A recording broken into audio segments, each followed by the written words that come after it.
Heureux de vous retrouver sur Medi 1, soyez les bienvenus dans l'invité de la rédaction. Selon l'UNESCO, les films utilisés dans le cadre d'une pédagogie fondée sur les arts peuvent aider à développer chez les élèves une capacité d'attention et de réflexion consciente propice à une meilleure compréhension interculturelle.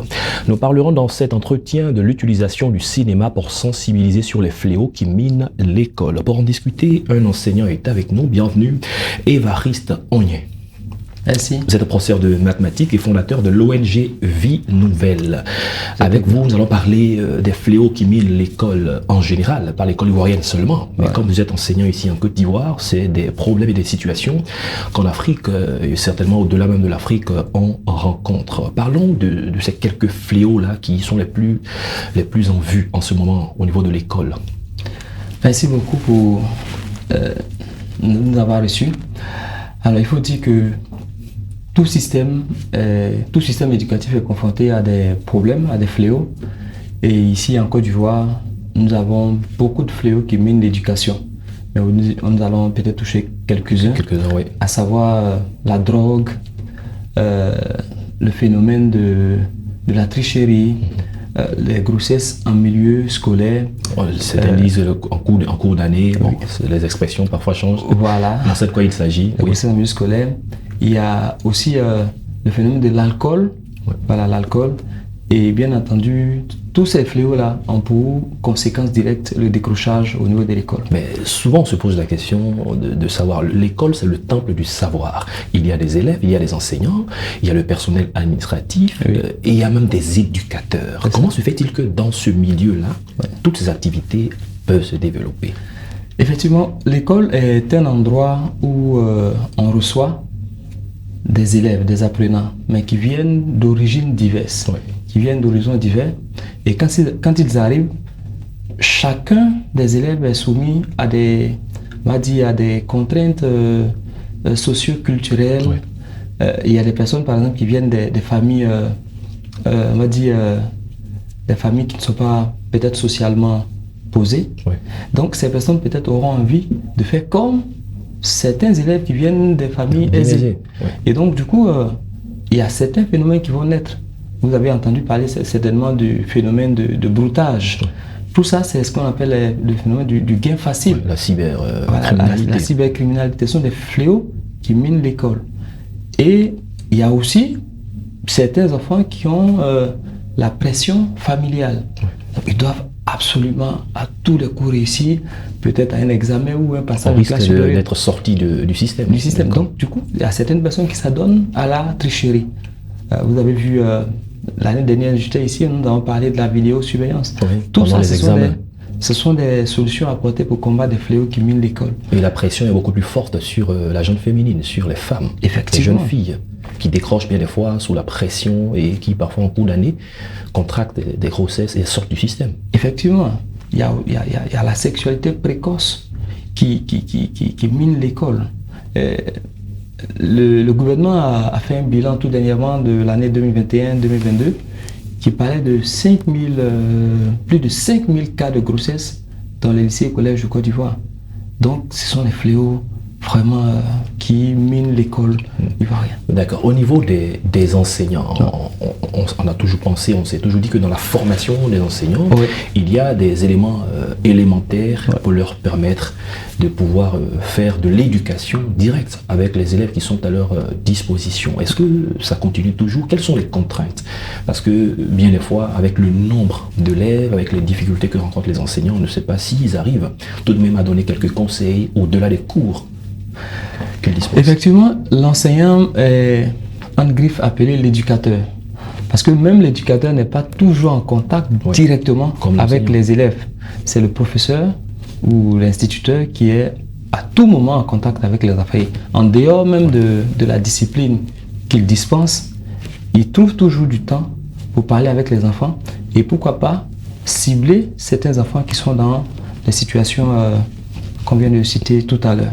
Et donc, il a encore ce bagage-là pour, qu'on appelle ça, apporter une solution à tous différents problèmes. Mais c'est pas suffisant. Et là, vous, en tant que responsable d'une ONG, vous êtes professeur de mathématiques, mais aussi responsable d'une ONG pour de temps en temps discuter avec les enseignants, avec les élèves.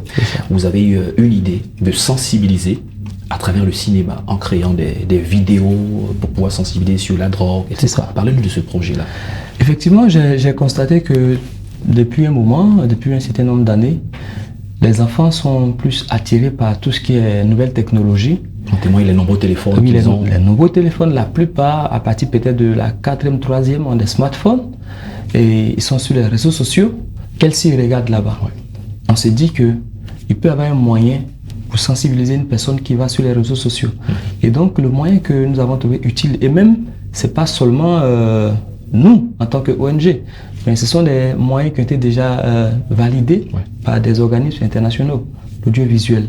Donc, nous avons voulu apporter, en tout cas, notre pierre à l'édifice en utilisant le cinéma pour sensibiliser les élèves sur ces différents fléaux. C'est vrai que nous ne sommes pas spécialistes du cinéma. J'allais poser la question, comment est-ce que vous y parvenez? Est-ce que c'est des pièces de théâtre avec les clubs théâtre qu'on voit dans les établissements que vous encouragez et que vous mettez sur, avec les questions de digitalisation, que vous numérisez? Comment ça se passe? Eh bien, nous sommes, comme je l'ai dit, nous ne sommes pas des spécialistes, mais aujourd'hui, avec un simple téléphone et un ordinateur, vous avez la possibilité de réaliser des petites séquences.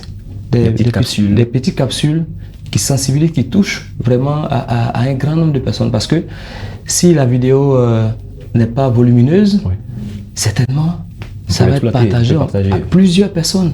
Et lorsqu'il y a une idée, une solution ou quelque chose de bien qui est partagé dedans, ça peut toucher à plus d'une personne. Qui sont les acteurs de ces différents films? Comment le casting il se fait? Est-ce que c'est les élèves modèles, c'est les enseignants? Comment vous faites? L'objectif, c'est d'emmener vraiment tous ces élèves-là qui sont en proie à ces fléaux-là, à sortir de là.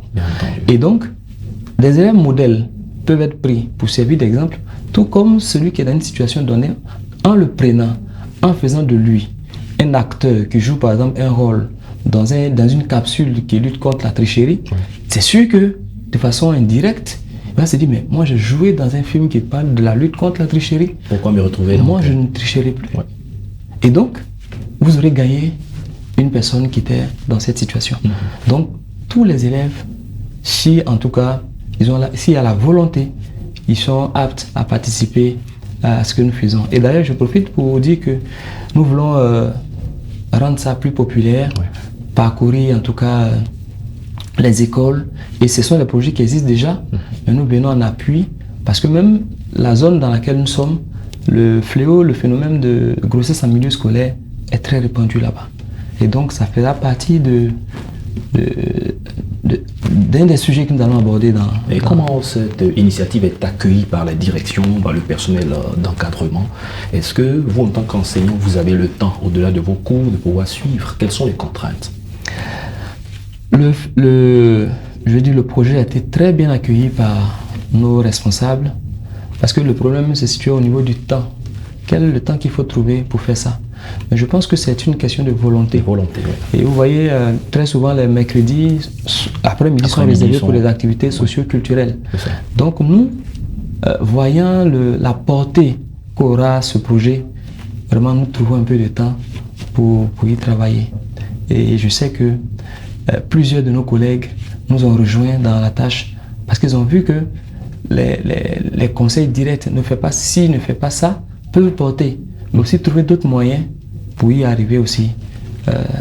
Parce que bien des fois, les élèves avec leur smartphone regardent souvent ce qu'on appelle influenceurs, regardent ceux qui font les capsules sur Internet, sur les réseaux sociaux. C'est ça. Ils les apprécient bien, donc se retrouvant eux-mêmes parfois dans ce rôle, en étant des modèles, en donnant une ligne de conduite à suivre. Certainement, tous ces élèves vont s'y investir et vont accueillir cela à cœur joie, n'est-ce pas? C'est ça. Effectivement, lorsque nous avons lancé le projet l'année dernière, au lycée moderne de Montézo où j'enseigne, mais quand j'ai lancé l'information, on a eu plus d'une centaine d'élèves qui étaient intéressés par le projet. Mais il fallait commencer l'expérimentation par un noyau. Et là, nous avons déjà fait des petites capsules vraiment qui ont touché plus d'une personne. Et là, nous avons parlé un peu de la tricherie. Et donc, il y a vraiment de l'engouement. Et je pense qu'aujourd'hui, c'est l'occasion de voir quelles sont les solutions adaptées à la génération que nous enseignons. Et là, je pense qu'il y a beaucoup d'engouement.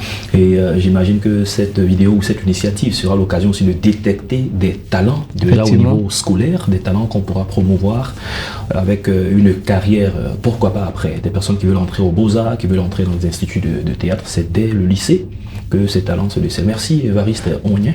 On a eu du plaisir à échanger avec vous sur le cinéma qui est utile pour la sensibilisation en milieu scolaire, sur les nombreux fléaux que vivent l'école en Afrique, l'école dans le monde, l'école en Côte d'Ivoire. C'est la fin de cette émission. Merci à tous de l'avoir suivi. Bonne suite de nos programmes sur Média.